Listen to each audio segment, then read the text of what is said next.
Hi, my name is Mike Manna. I am the Global Training Director for Youth for Christ International. I am an American, but we've spent a significant part of our lives in Ukraine. We have lived there 10 years, raised our children there, as well as visiting there about 2 months every year. This war has affected us deeply in our hearts, and also in the fact that we keep in contact with many of our friends that are still living there or are refugees there. So I took some time to do a few interviews, a few of them in person with refugees that are outside the country in Central or Eastern Europe, and also with some on Zoom. So I would like to take the time now to share with you some of these interviews. The first interview that I did was with Andriy Kostyshin. Andriy is the National Director currently with Youth for Christ Ukraine and is outside the country. I'll let him share more about that in the interview. So thank you so much for watching, and I really appreciate the fact that your interest is Ukraine. I threw that these interviews that you'll be able to see more than just more information about what is happening with the war in Ukraine, but also to see how the church has responded, and also to personally learn from it, to consider also maybe some of the lessons that these Ukrainians are learning through this process, this horrible trial, and also that we might learn from them on how this would affect our own walk with God. Thanks for watching. Yeah, and it looks like that we're recording now, Andriy. All right, so Andriy, I have been waiting for this day a long time, Andriy, to be able to be with you here, except for the fact that I wish we were together in Ukraine.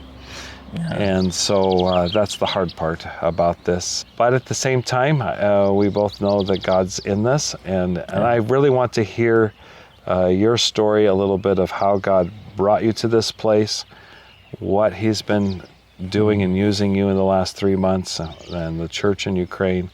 So first of all, I'll introduce Andriy here.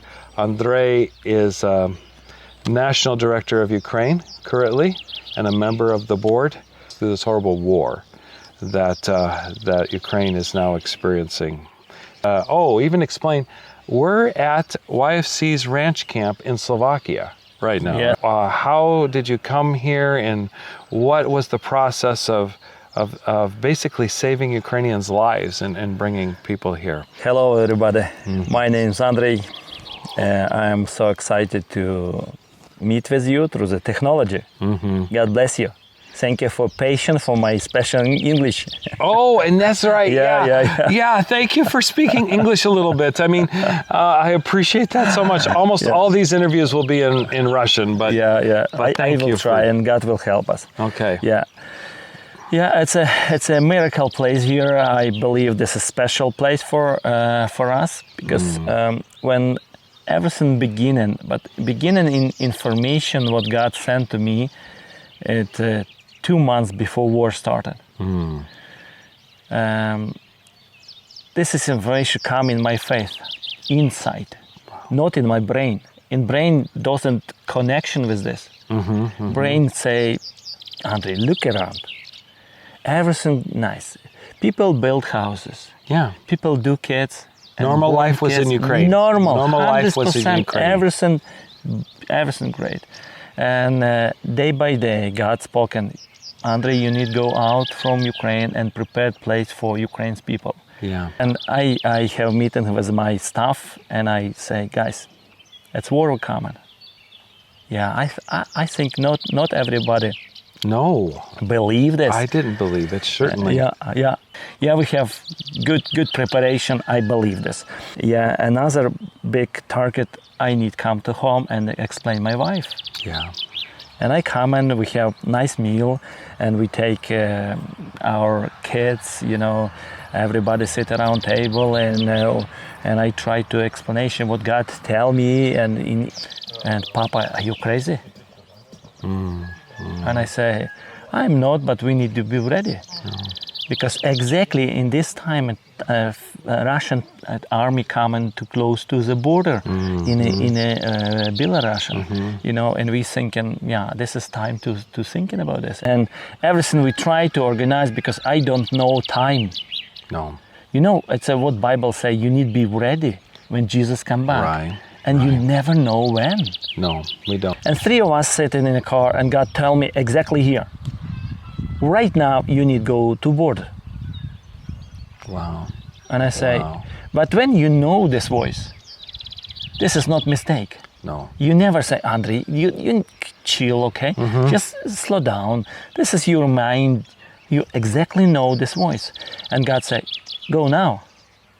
Okay, we go to buy some stuff and sit in the car and directly go to the board. You know what happened? I believe this angel come and help us.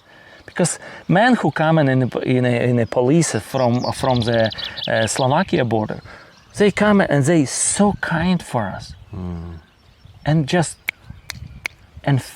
no problem, we just go through the 3 questions he ask, and he take passport and give stamp and say, Easily go through. enjoy staying in Slovakia.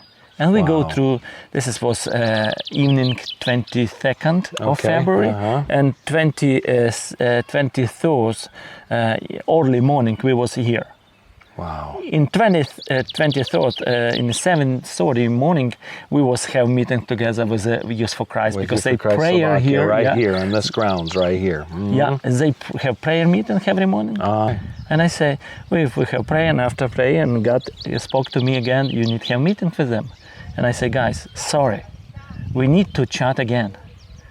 How many beds you have? We need prepared food. Right. Because this will help. You know what happened? It's happened fantastic. I have in the paper, I have peace inside, no problem. We have everything done, preparations and letter for the teams. I have video conference through the Zoom with them, and motivation team. Everybody say fantastic, good. Yeah. And next morning coming. The 24th. It's the 24th. So now we come to February 24th. What happened that day? 24th in the morning, everybody in the bed, you know, good. It's here, it's weather, unbelievable, and peace inside. And my daughter said, Papa, wake up, war started. You know, and I am open eyes, and I'm thinking, this is I sleep and dream. You thought it was a dream. And she coming and crying, and we come and wake up and come to prayer and read and talking with the family, with the team, and they say, dear, terrible. Specifically in the Kyiv region, Chernihiv region, you know, everything, and they attacked every airport. They killing strategy places. And people who live in close to airport, they say this is just unbelievable scare.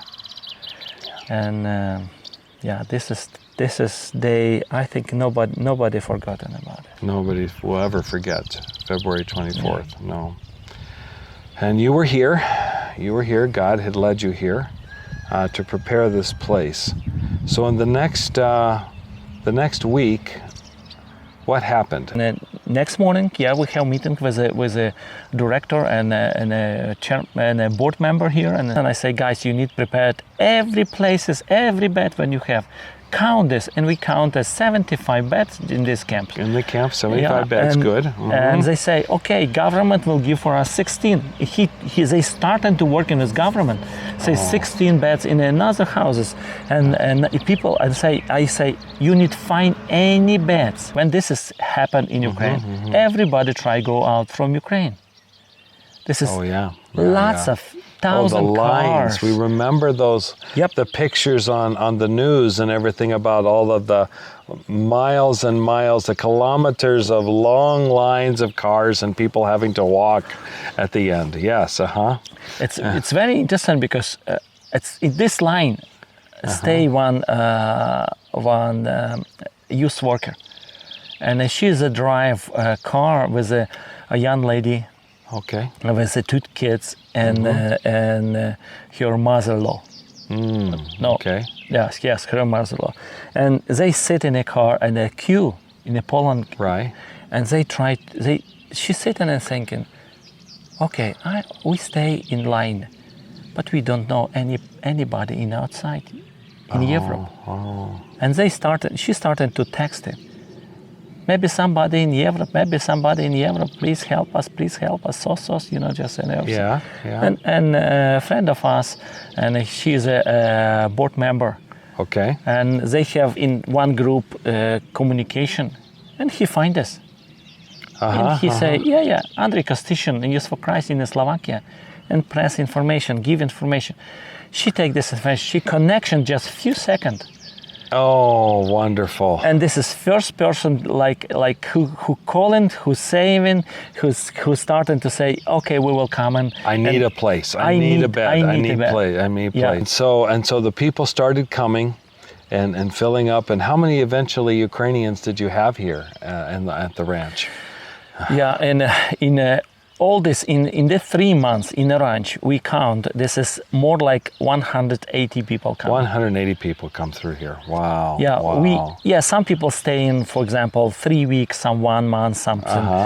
But we don't, we're not like opening to shortly.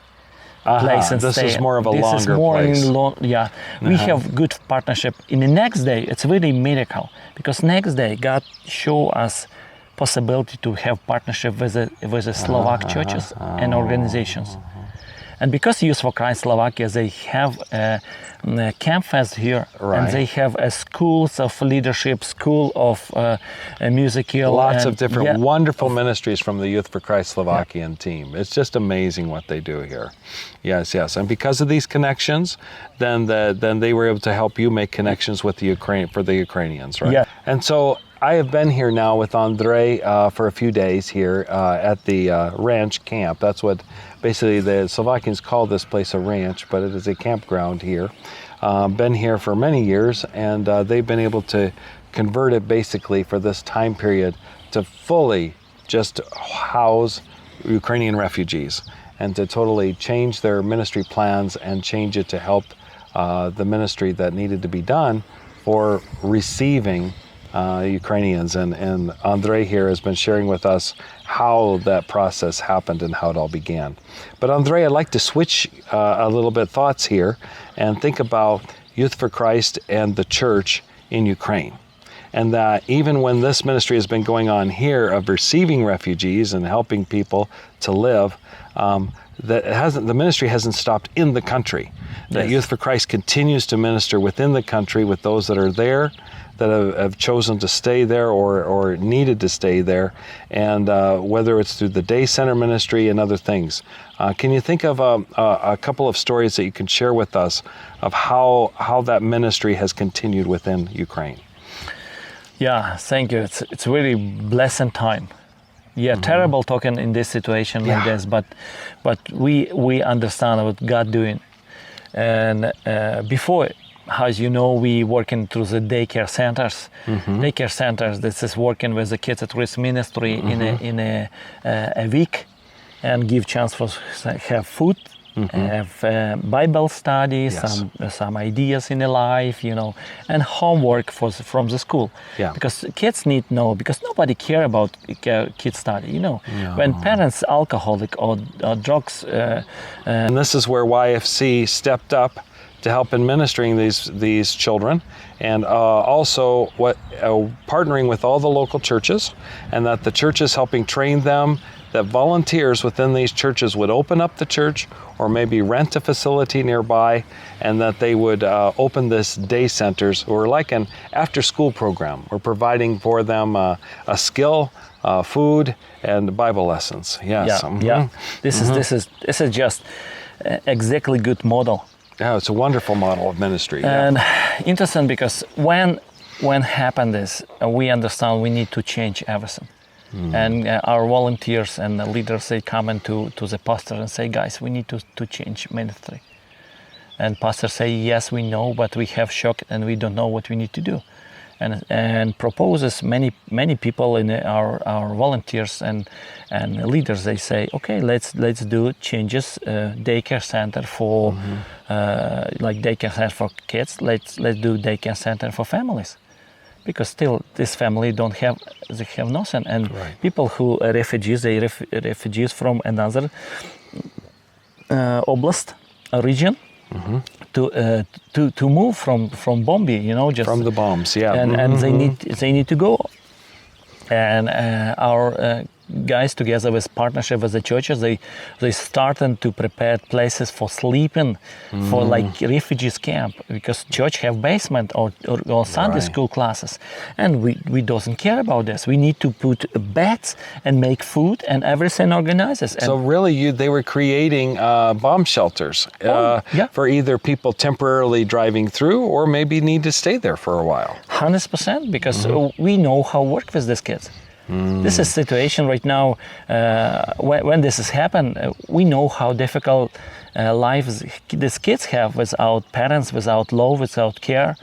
You don't have places for safety. No. And you need safety is priority. You need to go security, to some place. Security place. for priority for these children and the teenagers.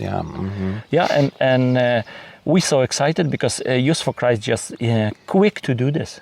Oh, wonderful. We started to do this, and we don't talking about anything, just to help people, and people just who stay in Ukraine, because some people make decision. Okay, we need to be here, because first week and food in the shop, just like clean like tornado. It's gone. All the stores were gone with the food. Clean. Yes. And people say, dear, we don't have any food. And we started to organize it here, humanitarian project. We started connection with the people who have this. Some businesses, they put in a truck, they send to Ukraine. And because we have partnership with lots of organization here in Europe. And it's so excited about this. And because everybody tried to help, because somebody have connection with somebody in Ukraine. Right. And this is special what God doing. I'm going to stop Andriy right there in that interview, and he has more to share, some stories of some lives that are changed because of the time they have been in Slovakia with the Ukrainian refugees. But I'm going to pause there so you can take a little break, get some coffee. Part 2 is coming up in the next video. Continue to pray for the peace in Ukraine.